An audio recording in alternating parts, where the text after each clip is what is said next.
Welcome to our first video lecture. This is the history of psychology, so we'll be going over important figures in psychology for this lecture. And the first one we're going to talk about is Wilhelm Wundt. He is famous because he really is the guy who created the first psych lab. Created the first psych lab.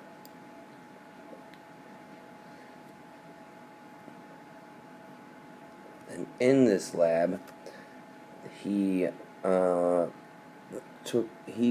subscribed to this theory of psychology called structuralism. Structuralism was really focused on trying to figure out, that's an M right there, that's a bad M, but that's okay. Structuralism really was trying to figure out what creates mental processes. What elements, when combined, make our mental processes. Okay. So to figure out what creates mental processes, structuralism really focuses on this technique called introspection, which is self-observation. So what would happen in introspection is a trained interviewee would be asked all sorts of questions when they're doing something as simple as figuring out a potato is a potato. How do you know that it is potato? What do potatoes typically look like? What do potatoes typically feel like? So really what structuralism was trying to do is figure out step by step how mental processes come together to make up our recognition of a potato, but it could be more things like how we're sad or why we get mad. So all these different things, we wanted to make a step-by-step guide to figure out how this all happens through our mind. And Wilhelm Wundt had many apprentices who started new labs, and we're going to talk about some of them too, but that's really his lasting effect, because structuralism really kind of fizzled out because it's a very difficult thing to do, what he was trying to do. So he had apprentices that started new labs, and that is his biggest mark on psychology, that he started the first lab and then taught many others who would go on to start their own labs.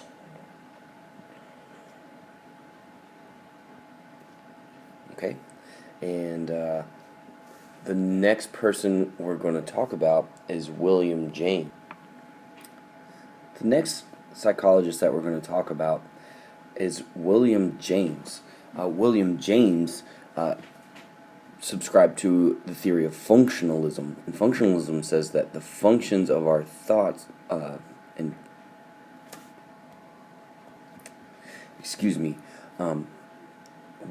functionalism focuses on what is the function of our thoughts and feelings. Why do we feel certain ways?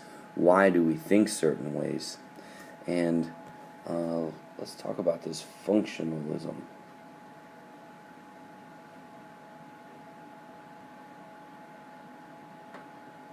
So functionalism is questioning the function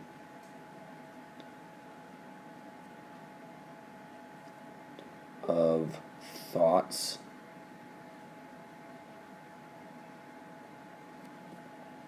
and feelings.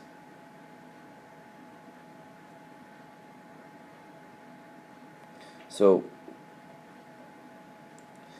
this is says that feelings are a reaction to our environment.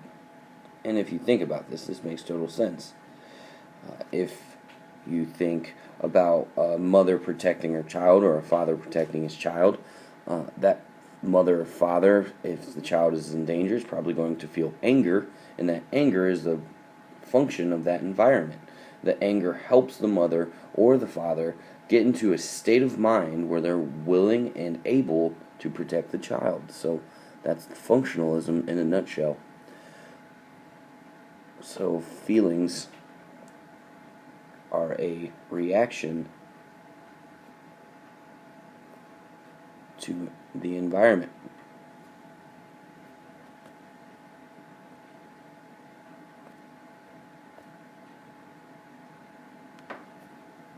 Okay.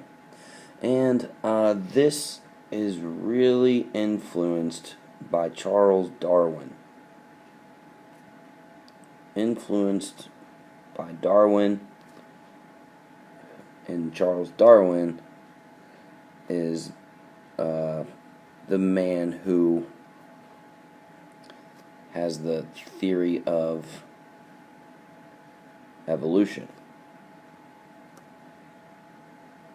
And if you think about it, it's easy to put together because you could think of our lasting emotions as a product of evolution, because those of our ancestors who didn't get mad in the right situation, well, they all died off. And that anger, that emotion has lasted through the ages, and it is a function of our environment. The last thing you need to know about functionalism is that this theory of psychology ruled in America for many, many years until we reached our next theory of psychology, which is psychoanalytic theory, which is still around and probably comes from the most famous of all of the old stuffy guys with beards who used to be psychologists. So the next guy we're going to talk about is pictured here. His name is Sigmund Freud, and he is the founder of psychoanalytic theory of psychology.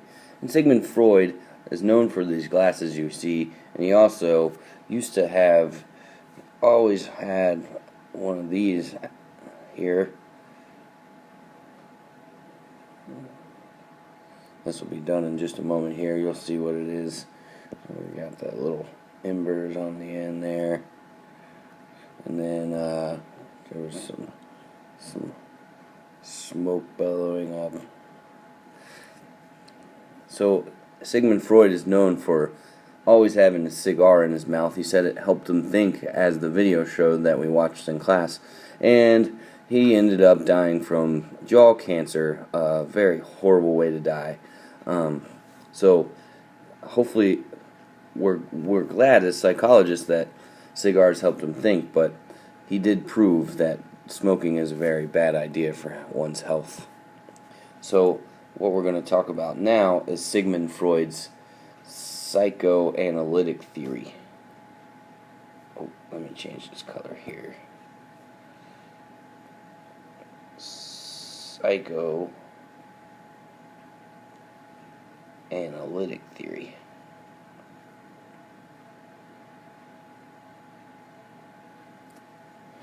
So, psychoanalytic theory says that our unconscious thoughts dominate overall behavior. Unconscious thoughts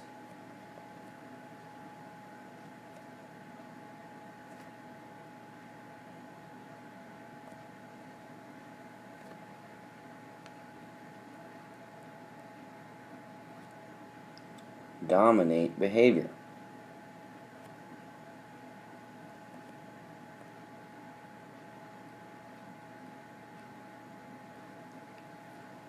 So, if you were to see one of these, this is an ink blot. An ink blot is a tool that a psychoanalytic doctor would use to try to get at one's inner thoughts or feelings.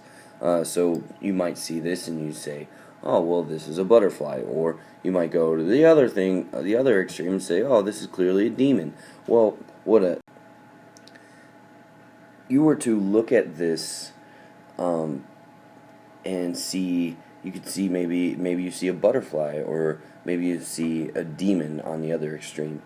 A psychoanalytic theorist would say that what you see in an ink blot test really gets at what's going on unconsciously in your mind. What's kind of those thoughts that aren't necessarily right up front and center, but the things that are deep down from within that are really driving the way you behave. So that's what Sigmund Freud's psychoanalytic theory kind of does. It says that humans are like animals. I mean, we are animals. Humans are animals.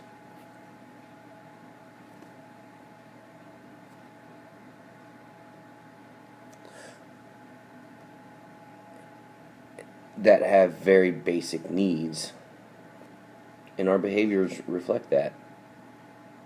For example, if you're really hungry, you're going to find something to eat.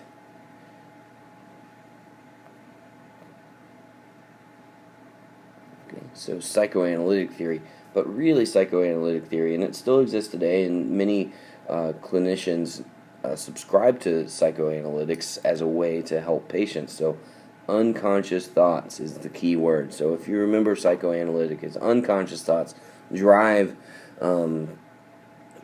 behavior. And another way you can always think of this is it's conscious mind versus unconscious mind. So your conscious mind might sometimes tell you that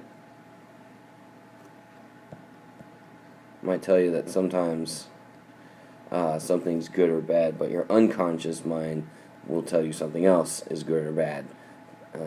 So it's unconscious versus conscious. And just as you watch this